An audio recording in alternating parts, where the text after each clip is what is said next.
All right, thanks so kindly. Let's see. So, who's familiar with the Looking Glass? Does anyone have a Looking Glass, or just interested in? Okay, good. I see a show of hands for some folks. So, what is this Looking Glass? We ask. So, it's essentially a display that allows us to see volumetric, glasses-free imagery in 3 dimensions. And the company that produces the Looking Glass Factory, is located a few miles down the road from me in Greenpoint, Brooklyn. I don't work for them, but I like to evangelize their fun gadgets. And you're going to see that the company uses the term hologram a lot. And so don't get hung up on whether it's a true hologram or not. Just it's 2022 and enjoy the little thing in the box. So this is a Looking Glass portrait over here. And I'm actually going to just throw a ton of information at you. So basically just let it wash over you and see what sticks. And I'm going to have a link at the end that'll get you to a page that has different links of things that I talk about in here. And I'll put this workshop, or I'll put this slide deck up there too. And then on March 19th, I'm going to do a workshop for the LA 3D Club that's going to help people actually get their own images onto their own devices. And so my information page will have that.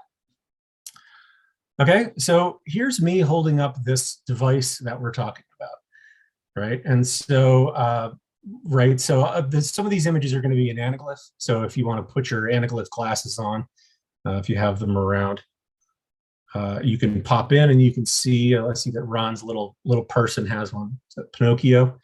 Finally, Ron's a real boy. So let me run this guy here. And so that's me holding it up. And you can see that we have full occlusion because we're actually, the source material comes from a lot of different angles. And so you can see behind the magnifying glass, you can see through the Looking Glass. And that's what really interests me in it, is the ability to see different things behind in multi-dimensions. So I'm just going to try to cover what the Looking Glass portrait is, what it can display, and then how do we get our images onto it. So here, just looking at the page, we see that they have some different sizes and different offerings. So this Looking Glass portrait is what we're going to talk about, right? So it was $299, unfortunately, world supply chain. So now it's up at $399. But actually, I will have a code for you at the end, a referral code, and you can get it for $40 off. So it's $359. This one has a 7.9-inch display size. You saw me holding it up before. This is the amount of the viewing cone. The resolution is 1536 by 2048, and it is in portrait mode. So you might have to crop some of your existing images. They also make some more fancy, expensive ones. This one's $3,000 and it's 15 inches big. This one is 32 inches and it's 8K, and they don't even tell you the price on that one. So I would say get the cheaper one, play with it, set it up, see if you like it, and then if you can do magical things, go with the bigger ones. You may have seen the old ones. The old one is on the right. Excuse all the dust. So the one on the right is like 5 pounds, and it's really heavy. It's a big chunk. They've slimmed it down in the recent one, where now it's basically a little display inside of a mirror box with a little light around the edge. And you can see there's buttons to press to advance through your images. So this is about 1 pound maybe, as opposed to this 5 or 6 pounds. So it's a lot more lightweight. Now the Looking Glass portrait has 2 modes. It can be in desktop mode if you plug it into kind of a recent, if you plug it into a PC, and usually you want to, like a gaming PC, but it doesn't really have to be. That's if you want to do some more advanced things, right? So you can use it as just another monitor on your machine in desktop mode, or you can do standalone mode because it's got a Raspberry Pi little computer. This is an example of one, but it's just built into the back. So you can use it as a little slideshow sitting on your desktop. just running little slides. And you can mount it on the wall, and it has a nice little stand as well. Okay, and so what can I display in it? So the first way is with the iPhone and other newer model phones, they have this little portrait mode. So if you go to your phone, I have an iPhone 11 Pro, you can go to portrait, and if you take a picture with this, what's going to happen is it's going to send out some light, which is going to bounce off of the objects and then come back to the phone, and then it's going to save this, what's called a depth map, in the metadata of the image. So this is with my iPhone 11. You can see it's kind of a little chunky. With the iPhone 12, it uses some better technology, and you can see it bounces back and it gives us kind of this representation of the image. And you can see, like in this image, the background is far away, so that's black. And then as we move closer to the camera, it gets lighter. So this white is the closest to it. And then what happens is we load that onto the portrait, and it kind of gives us a depthy look. So what I just showed you was a portrait photo where we just use our phone. You can also just take an image and then a depth map attached to it at its side, and you can load that into the looking glass. So if you can kind of envision this, and actually I'll grab one of these little like, you know, nail displays where you put your hand in it. Never mind. Anyway, so if you picture this like a mountain range where this bottle is coming closest to us, basically you drape this image on top of it, right? So it looks like the bottle's coming out far, and then in the background, they'll be the furthest away. And again, with these depth maps, you can never see true occlusion. So you're never going to be able to see what this woman in back of the bottle looks like. Now, if we take multiple images, then we would have a view of her. But again, I'd have to tell everyone to pause and to take the photo. So that light field photos is what I'm talking about when we talk about taking a range of photos. So we can experience real occlusion when we have a range of photos. So if you can see, this is just some sample photos from them. But so here, right, it's right in front of her. And then as we move with these various images, the magnifying glass kind of moves to the right. So it's just a rail or just a burst line of photos. And then we can put those right into the looking glass, and we can see around things. And the way that the looking glass works is that we're seeing, for example, like we might be seeing image 35 in the left eye and 19 in the right eye. And then as we move slightly, we see 36 in the left eye and 20 in the right eye. Okay, and here's a real quick, this is going to go fast, and it only plays once. If it plays at all, sometimes it doesn't play. Okay, anyway, that's just a quick, there we go. There's a rail shot of her. So another way we can, something we can put into the looking glass is we can use a quilt, which is just basically one image which contains all of the little individual images that we want to see. That's nice if you want to post it. Like Looking Glass has a Discord channel where you can people can share their images, and so people can. This is just one JPEG with all the little individual images in it. People can just grab this file. You could even take a screenshot of this, and then you can load it right into your Looking Glass because it has all the data it needs. Okay, so, and this is just the order to say, we start with the leftmost view and we kind of move along, right, to the rightmost view at the top.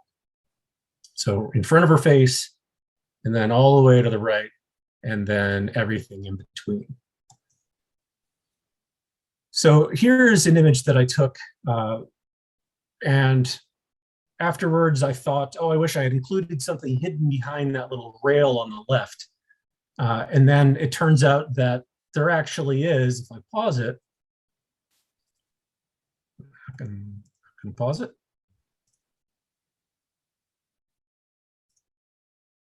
Yeah. Anyway, there's a little man behind there who is hidden, and when you move all the way to the left, this blocks you, and then he appears when you go to the right. So that's the kind of thing that makes me excited. The other content is you can do all of the above. You can use video instead of stills. So here's a quilt, which is that grid. So this has all the images, and this is this funny little kind of a what's called a shader that I built. So it makes this fun little pattern, and I can load this in just like a regular image quilt. So this just has video, and this is what it looks like if you want to put the anaglyph on.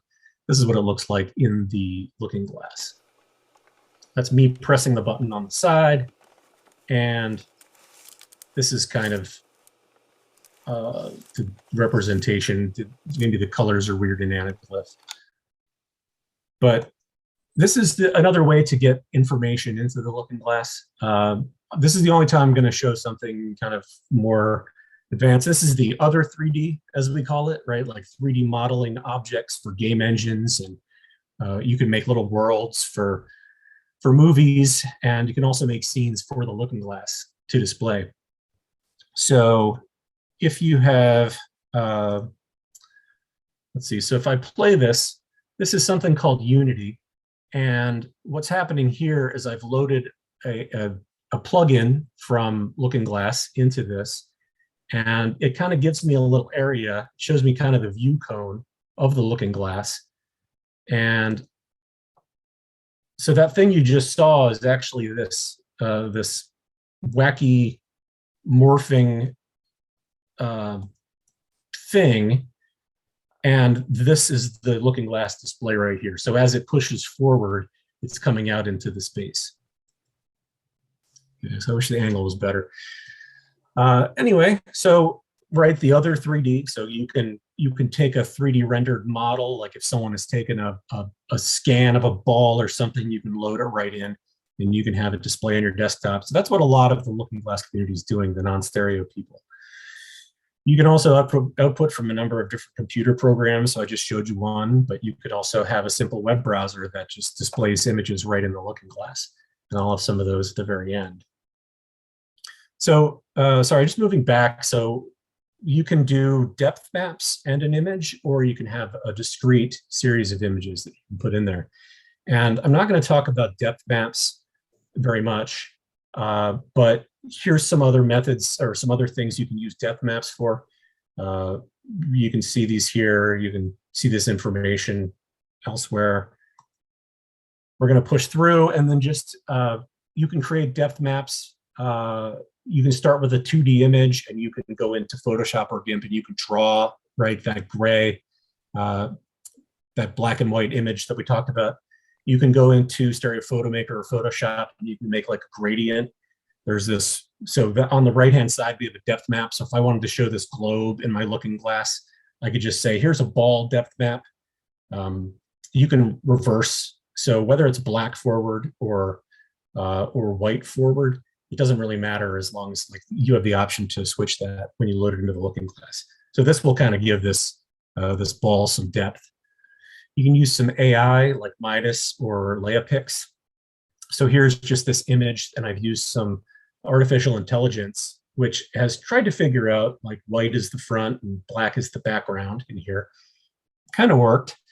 Now there's a cool thing called Leapix, which is really nice. So it's a web browser, or it's a web page, and what you do is just drag a 2D image into it, and then it'll give you a depth map. So you can load this onto your looking glass, and it'll also give you a stereo pair, which is nice. Also, one thing to point out is that given an image and a depth map, you can also go into Stereo Photo Maker, and you can create your own stereo pair. So if you don't have Stereo Photo Maker, if you haven't heard about it, there's a link to it. It's the Swiss Army knife of all 3D things, and it's really amazing. So this is that Leapix page, and I'm just going to show you kind of almost in real time. Like, say I just dragged an image across onto this. So it was that picture of myself and the little, that thing, right? And so you can, from here, you can save that little movie video. You can also go to share, and then it kind of processes, and that's where you can save your depth map and your side by side. Again, you're not going to get full true occlusion, right? Because you never see behind, say, like the people, but it kind of tries and it looks okay on the looking glass. You could also start with a stereo pair. You can go into Stereo Photo Maker, and you can use something called DMAG. We'll talk about this more in a future workshop, but essentially it uses the stereo pair and it creates a depth map. So you get kind of a better depth map, but it's a little rougher. The depth map, you can also go in and you can mess with it in Photoshop or GIMP.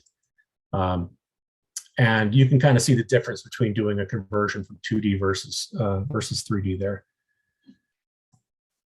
Okay, so I know we're getting into that zone where we're going to punch through a little bit. So also the smartphone portrait mode, right? We talked about that. It makes a depth map. So how do we actually load things onto the looking glass? I'll just give you a quick, it's really easy. You'll get your looking glass, you'll go to their webpage, you make an account, and you download two things. You get this little service that runs on your PC or Mac, and then you get an app called the HoloPlay Studio. It'll appear kind of down here, and when it's connected to the computer for syncing up, it'll say one device connected, and you probably want to get Stereo Photo Maker if you don't have it. So here's the app. Here's all the different things that I have loaded onto my device. Change the order, and then if you want to drag, if you want to put something new onto it, you just grab it, drag it across, and drop it onto there, and then it'll say, is it a mobile depth photo? Is it that RGBD photo? Is it a quilt? Is it a photo set? If it's a photo set, you just drag the first one onto here. And then you're pretty much ready. Then you will need a little button will appear here saying it's not synced. You click sync the playlist. It might take a long time, depending. And then you can unplug from the computer and you can have it all just running in standalone mode, which is pretty neat. This is that image before that where I showed you that you can't really see the occlusion behind it, right? So looking straight on, it does look depthy, but since we're using a depth map there, it's not the greatest. All right, and so I showed you capturing a series of images before. The easiest way I found is I just take a video at 4K 60 FPS, and then I just extract the images and until I end up with, say, like 45 to 100, and then you just drag in that light field photo set over there. And so this is just a little dolly car thing you can get. They're fun. You can get a real slider. That I already showed that one. Stereo Photo Maker has a ton of really cool looking glass features. There's a bunch of items in here in the drop down, and you can do a bunch of stuff with depth maps. You can create stereo. You can do a lot of things in there that we don't really cover here. So now we have all the kind of the fun miscellaneous doodads. So it's I'd say the looking glass is it's a hacker's device. You can do a lot of fun things hacking on it. But then you can also just use it as a standalone